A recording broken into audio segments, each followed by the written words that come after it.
Donc félicitations à nos élèves de Kédougou. Félicitations à l'encadrement et à tous ceux-là qui n'ont pas pu venir mais qui ont participé à cette excellence-là, ce parcours exceptionnel. Il y a quelque chose de magnifique qui est en train de s'opérer. On parle bien de Kédougou, on parle bien d'un lycée qui est à 750 km. Parler de drones, parler de sciences, parler de technologie, parler de données. Aujourd'hui, nous sommes dans une ère où les données sont importantes, elles sont fondamentales. Et là, vous parlez de données. Et il s'agit de cela.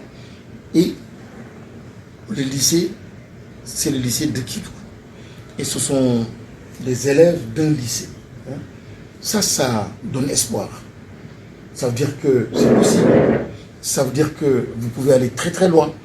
Et là, je m'adresse maintenant aux autres élèves. De Kédougou, de la périphérie, de Matam, de Ziguinchor, partout. Même lorsqu'on est à la périphérie, il suffit de vouloir pour réussir, pour pouvoir. Et le ministère de l'Éducation nationale va forcément soutenir cette initiative, vous accompagner. On le fera. On verra comment et par quoi, comment vous accompagner. Mais je voudrais aussi vous mettre en rapport, en relation avec mon collègue du ministère de l'Environnement, qui est attaché à ces questions liées à l'environnement, surtout à Kédougou. Et là, c'est un sujet extrêmement important.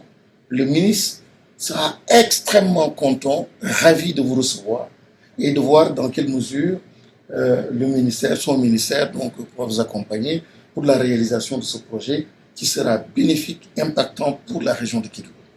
Mais au-delà du ministre de l'Environnement, c'est aussi le ministre de la Formation professionnelle, qui est votre ministre de tutelle, qui sera ravi de vous recevoir, de vous encourager. Et aussi, je souhaite que tous les acteurs du système éducatif donc, vous voient en fait votre combat et que les jeunes de Kédougou, les jeunes de la Casamance de Matam comprennent qu'ils sont partie prenante donc, de ce progrès, de cette transformation, de ce processus. Et lorsqu'on parle du capital humain, ben, vous devez être au cœur du processus de transformation du pays. Encore une fois, merci beaucoup. Merci.